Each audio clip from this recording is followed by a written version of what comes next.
Преминуваме сега ние веќе на друга тема, затоа што на Ирена и пристигна веќе првата гостинка. Станува збор за Јулијана Величковска, млада поетеса.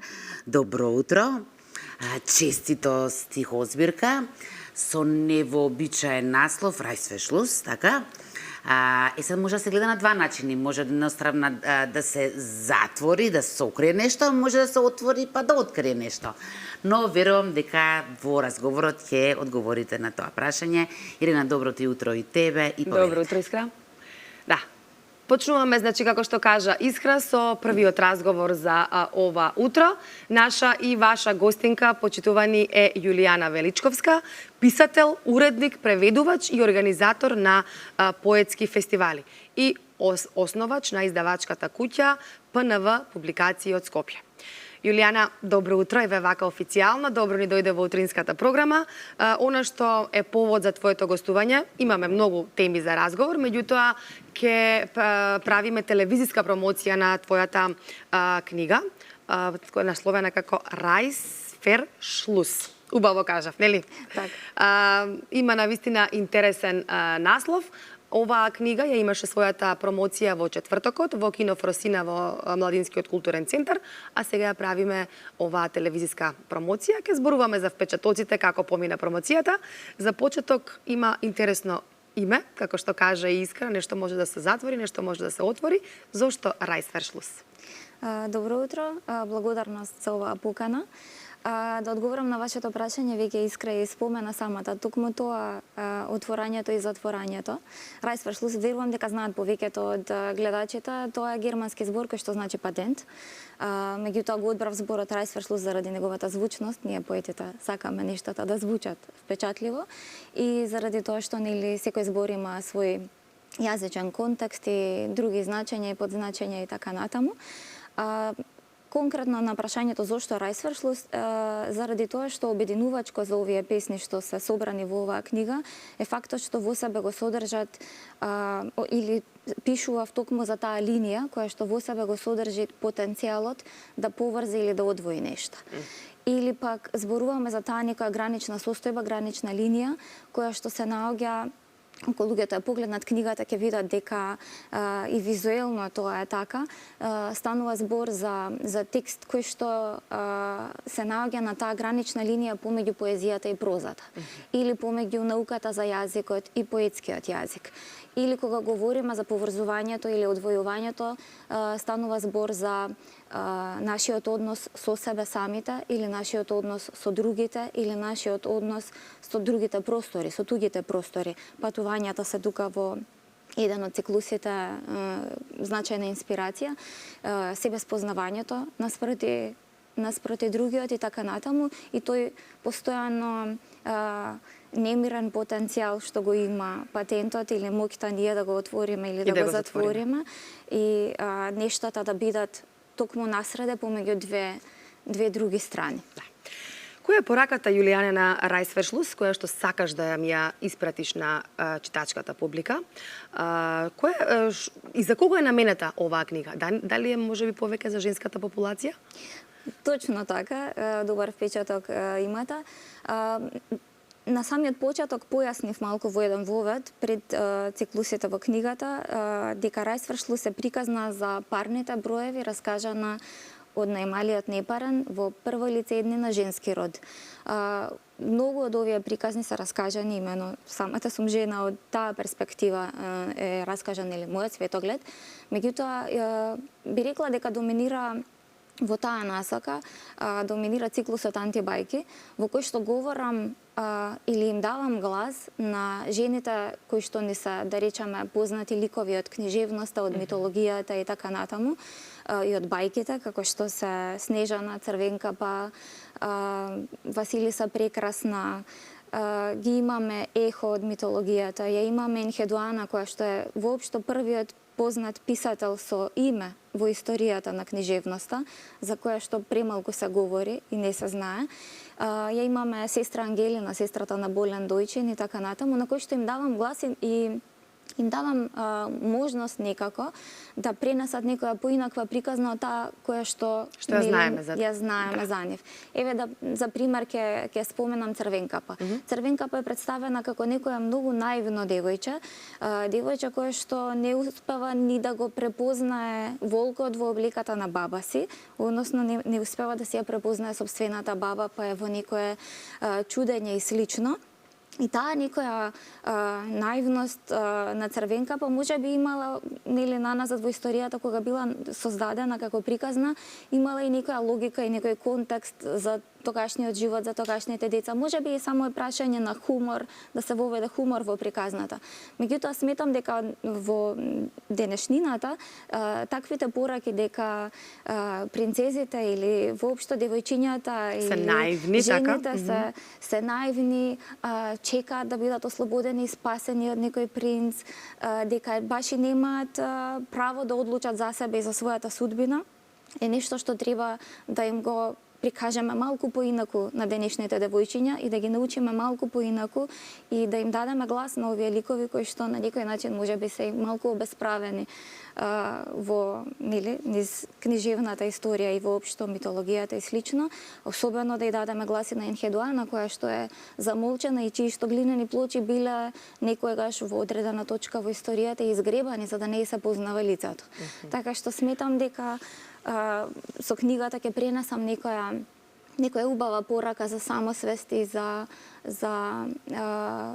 тоа жените да почувствуваат од малечки, значи девојчињата да почувствуваат дека ја имаат својата судбина во своји раце и дека можат да одлучуваат за себе и дека може да се справат со еден лош волк и да го видат таков каков што е и да носат убава порака на вистина. Јас сакам да ги повикам нашите гледачи, бидејќи ќе имаме и 2 книги да подариме, односно по една книга на еден гледач. Не е само за женската популација, повеќе може би пораката е повеќе до жените, меѓутоа може да ја читаат и мажите, така да ве повикувам да ни се јавите на телефонските броеви и двајца гледачи да се вклучиме овде во студиото, кои што ќе бидат добитници на оваа преубава книга Рајсвршлус. Јас со нетрпение чекам да ја прочитам, нешто малку додека се немав многу време, вака ја разлистав, затоа со внимание те слушам, верувам дека и гледачите со внимание го следат разговорот. Промоцијата кажавме дека беше во четвртокот, имаме ние и фотографии. Јас би ја замолила режијата еве да ги проследиме и фотографиите, додека зборуваме за впечатоците од промоцијата. Како помина промоцијата, промотор немаше, меѓутоа имаше читање. Така. Она што е можеби сега во последно време така се промовираат и книгите, па еве ваши впечатоци. Промоцијата беше прекрасна, ќе кажам, навистина имавме бројна публика. Многу сум среќна што публиката го прифати или на која што и се допадна овој начин на представување на книгата.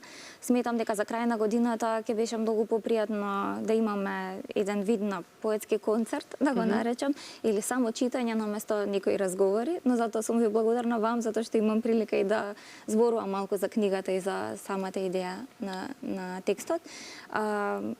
Читавме заедно со актерката Наташа Петровиќ. Јулијана, извини, морам да те прекинам, да не го оставиме гледачот да не чека. Ќе ги вклучиме прво гледачите, а потоа ќе си продолжиме за атмосферата. Добро утро. Добро утро. Повелете. Ке ни кажа. Убав ден, Василевска драга од Велеце јавува. Одлично. Оваа книга ќе оди во ваши... младата девојка. Да. Поздрав голем и до вас од телевизија Алфа. Оваа книга оди во ваши раце. Во наредниве 2 недели некој од вас може да дојде, не мора лично вие. Во ваше име и убави работи у животот да се случуваат. Така е, ви благодариме. Ајде доколку имаме уште еден гледач на линија да го вклучиме во живо. Тогаш ќе си почекаме, еве да ни се јави уште еден гледач, може да си продолжиме сега со разговорот, или ако не следниот гледач нека се јави, нека остави податоци во режија и во наредниве 2 недели може да дојде во телевизија да си ја подигне оваа книга, веќе е подпишана од нашата гостинка Јулијана Величковска. Ние да си продолжиме со тамо каде што застанавме, значи со атмосферата, каква беше промоцијата и можеме да ги проследиме и фотографиите. Така. Па читавме заедно, еве како што може да погледнат гледачите, со Наташа Петровиќ, која што е актерка во нашиот театар за деца и младинци. Мислам дека беше убаво. Останавме подоцна на дружење, уште некои 2-3 часа потпишував примерот за книгата и така. Се радувам што видов многу драги пријатели кои што ги нема видено подолго време. Се радувам што имаше и нова публика, луѓе што не ги знам, не ги познавам и така натаму. Особено ме радува тоа што имаше интерес и што нели доаѓа нова публика на настаните. Во чио издание е книгата? Изданието е на ПНВ публикации. Каде може да се најде? Сега е достапна во книжарницата Буква и може да се порача секако од ПНВ публикации, во 3 во градскиот трговски центар и во литература МК на улица Македонија. За сега во текот на неделава ќе биде разнесена и во други книжарници, ќе има во Антолог, во Или, во другите книжарници на литература МК и 3 и така. Значи промоцијата помина убаво, имавте и читање, промотор кажавме дека нема. Да, идејата беше само да читаме заради тоа што е крај на годината и сметам дека ќе беше многу поубаво така да биде атмосферата поопуштена и да им дозволам на луѓето од публиката самите да си ја доживеат книгата и да си изнесат своји заклучоци. Какви се впечатоците вака до сега од публиката која што беше присутна? Па добивам доста пораки, им се допадна читањето, им се допаѓаат приказните. Фактот што е навистина необична книга, имено ако се погледне текстот во книгата, ќе забележите дека воопшто не се поетски организирани, туку се прозно организирани овие текстови, да речеме. Изостануваат интерпункцијски знаци за пауза, значи оваа книга нема точки и нема запирки, односно и нема ни големи букви. Напишана е со мали букви и целата идеја со тоа е за да му оставам простор на самиот читател да си направи своја приказна и свој редослед и свои паузи во читањето. Со тоа текстот добива многузначност, а отсуството на големите букви е тука заради тоа што символиката е оние запчиња што ги има патентот. Тие мора да бидат еднакви за да може да се спојуваат и одвојуваат. Така што затоа и тука буквите се еднакви со иста големина и може да се спојуваат и одвојуваат така како што читателот ќе посака. Така што сте мислеле буквално на секој детал во книгата. Да, дефинитивно. Внимававме многу и на дизајнот. Дизајнот исто така е прилично необичен за книга кај нас. И се надевам дека на читателите оваа книга ќе им донесе навистина посебно искуство. Така е. Сега Јулијана, значи покрај тоа што сте писателка, вие сте и организатор на фестивали. Тука е фестивалот Велестово и Скопскиот поетски фестивал. Помина 2024 година, сега за следната година, нешто малку околу тоа да позборуваме. Дали можеби веќе се знае нешто околу тоа или е многу рано? Па вака, ние веќе ја подготвуваме програмата, меѓутоа за да знаеме дали ќе сме во можност во целост да ја исполниме, зависи, еве ги очекуваме резултатите од Министерството за култура и од некои други фондови каде што аплицираме за средства. Ако ја имаме среќата да биде препознаен квалитетот на тоа што го нудиме програмски, да, се надевам дека ќе успееме да донесеме навистина квалитетна програма. Имено Скопскиот поетски фестивал ќе го слави своето прво мало јубилејче, 5 години Скопски поетски фестивал наредната година. Се одржува кога? Ќе се одржи кон крајот на април наредната година. Да. Ние уште на самите почетоци сакавме тоа да биде пролетен фестивал, меѓутоа заради тие нешта околу буџетирањето и слично имавме проблем да го направиме тоа првите 2 години, па моравме во есен да организираме. Сега се надеваме, минатата година бевме во мај, сега конечно се ближиме до тој термин, вистински термин кој што го посакувавме од самиот почеток за фестивалот. Значи некаде од 24 до 27 април е планирана програмата. Ќе имаме многу настани, ќе имаме сјајни гости од надвор, поети кои што не се само поети, туку се и универзитетски професори, односно ќе можат да одржат мастер-клас, работилници за пишување поезија. Тоа се луѓе кои што се и уредници, кои што се и преведувачи и така натаму, со кои што ќе склучиме, се надевам, некакви договори за идна соработка. Еве би споминала во таа насока дека веќе сме во преговори со директорот на Светскиот поетски фестивал Патра од Грција, за да направиме известна соработка со нив, па нели македонски автори да гостуваат на нивниот фестивал, автори од Грција да доаѓаат да гостуваат на нашиот фестивал. Тоа веќе го имаме како соработка и со Хрватското друштво на писатели. Исто така би напоминала дека еден голем успех за нас беше годинава што склучивме таква соработка со литературниот центар Мунстер од Корк, Ирска. Именно го очекуваме првиот гостин од Ирска во однос на оваа соработка, инаку сме имале досега многу автори од Ирска.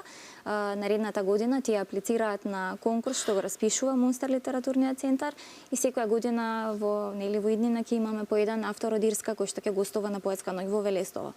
Одлично. Така што, Одлична организација, ќе се надевам дека ќе има време да ги проследиме и ние исто така тие фестивали, бидејќи ги пратевме и оваа година. Уште сосема накусо, многу малку за крај. Кои 3 книги како би ги препорачале на нашата публика за читање од издавачката куќа ПНВ публикации за новогодишните празници? Имаме доволно слободно време, нели? Има време и за славање, ама и за одмор. Кои 3 книги вака вие како писателка, како човек од таа фела? Најпрво би ми ја препорачала Божик под Беласица од Лилијана Пандева. Тоа е нова книга, во моментов се наоѓа во печат, очекуваме што поскоро да излезе.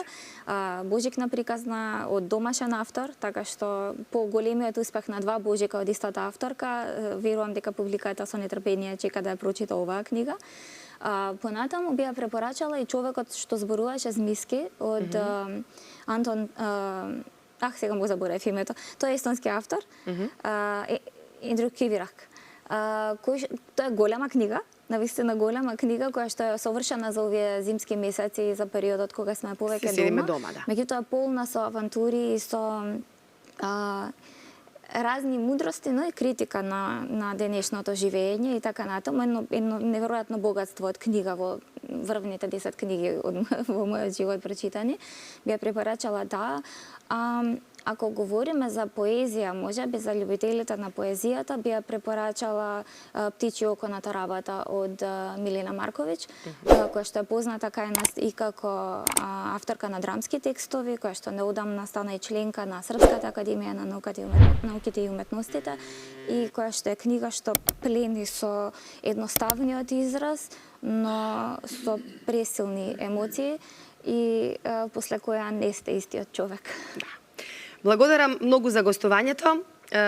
Знаев дека имаме уште многу за зборување, има уште некои работи кои што не ги кажавме, ама ќе оставиме тоа за следна прилика, бидејќи времето ни е веќе толку предвидено за овој разговор. Посакувам успех на Рајсфершлус и посакувам уште многу книги. Благодарам за гостувањето. Благодарам. Мене ако ме прашаш, никој не ме прашува, ма убедливо најбава и најтажна божикна приказна ми е Девојчето со кибричињата. Секогаш ме расплакува. Да си кажам, јас знам дека не ме прашува. Да, онака, чисто онака. Ви благодарам многу и на двете, многу успех ви посакувам.